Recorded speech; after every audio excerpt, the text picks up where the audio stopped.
Today, North Ravine looks like a stream that has been untouched by man. Flowing through Robert Haynes' property, its water infused with oxygen as it tumbles over rocks and cooled by a shade canopy of alder and redwood trees, it creates an ideal spawning ground for the return of migrating salmon and steelhead.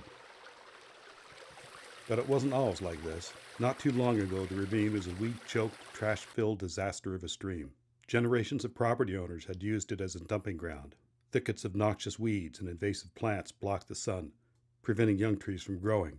Mature trees reached the end of their natural life cycle and died, leaving nothing but dead branches rising above impenetrable masses of blackberries. Migrating fish like salmon and steelhead, which were beginning to swim up Auburn Ravine Creek towards its confluence with North Ravine to lay their eggs, wouldn't have a chance when they entered Haynes' property. Robert Hayne recognized the damage that years of neglect had inflicted on North Ravine, and he took action.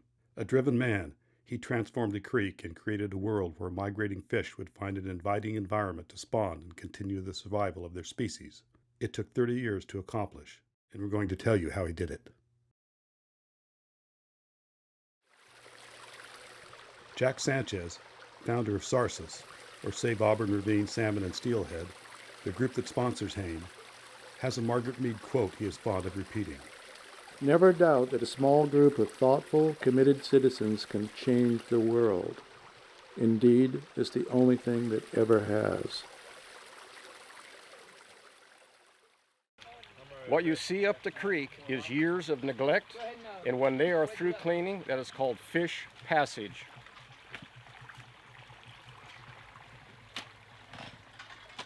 The process begins with a lot of physical work.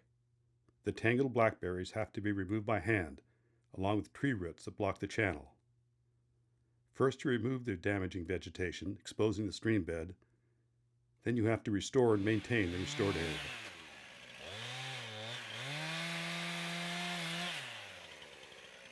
This in here was solid mud before we started this project. You can see how pristine it looks right now. Even though there's not a lot of water flowing right now at high levels, Chinook salmon can get up here. This is ideal spawning grounds for Chinook salmon.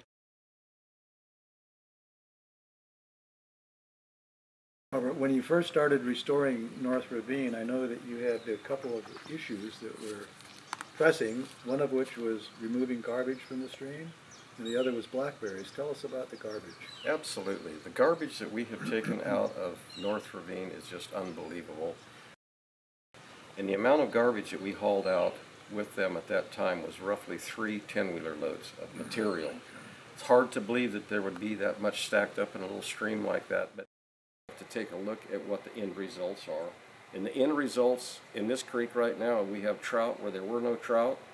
And once NID gets Gold Hill Dam completed and retrofitted, we will have salmon and steelhead all the way to the town of Auburn. And we're going to have steelhead and salmon coming up this creek as far as they can swim. You guys have been involved in this for a long time, and you're obviously looking at the future. So, speaking directly to the younger generation, what would you say to them? Well, Robert and I, as Robert has earlier said, we're not going to be around when the salmon are in Auburn and the people, the 84,000 cars that pass Auburn every day are stopping to spend money in Auburn and to look at the salmon. But we're a bunch of old people, and we're reaching out to the schools. I was a teacher for 38 years, and the great joy that I got out of teaching was just passing on wisdom and vision and motivation to very young people. And this is a great joy to be a part of SARSUS, to do the same thing with the environment. And the environment is a great, great risk. And I want young people, as well as the people we're working with who own property on North Ravine, to really get involved and help. What you're really doing is saving the world. When you save salmon, you're saving yourself. Whether you're putting a bridge in, building a road, or modifying stream banks, it is important that you get that stream and lake bed alteration from Fish and Game. It's very important that you do that. Even though it's your own personal property, streams, rivers all come under the jurisdiction of either the federal government, state government, and those people need to know that you're working on that, that the work that It's truly a collaborative effort. Robert must have the cooperation of his neighbors and government agencies. Other property owners join the effort. His downstream neighbor, Jim Taylor, owns Mount Vernon Vineyard and Winery. North Ravine flows through the middle of his property. Jim sees a future where guests can sip wine on the patio and watch migrating salmon pass by. Newly planted fish-friendly trees provide a shade canopy that keeps the water cool. And where shade exists, moisture persists, improving the overall health of the stream. By the fall of 2018, the blackberries have been cleared downstream to the confluence with Auburn Ravine, which flows in from the left. The confluence itself has been restored to a park-like setting, but there is still much work to be done. What motivates Robert? He has the kind of focus that can only come from being driven by an intense life experience. Serving his country in the early years of the Vietnam War, his unit suffered casualty rates of 50%.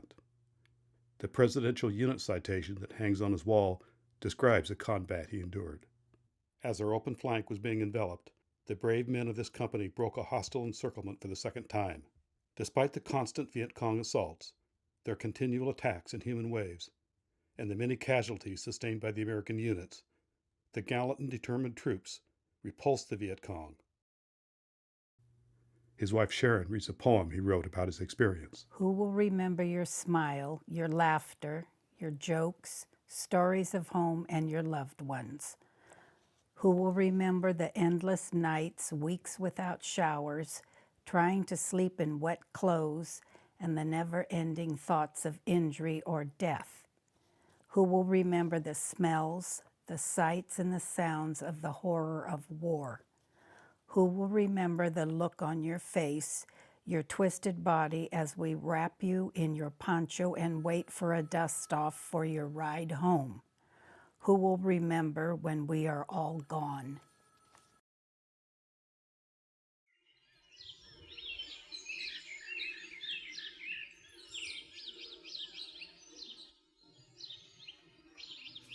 You get the sense that his survival of that time somehow underlies all that he does today.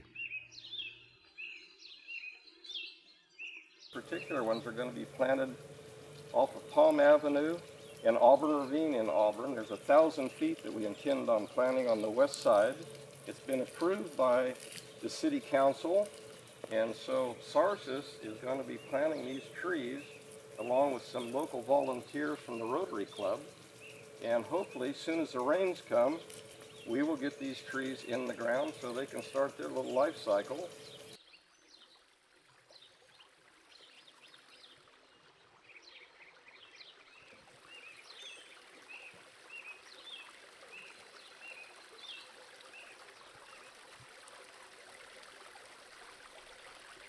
The salmon will return. We know that. All we have to do is to get out of their way, and they will do the rest.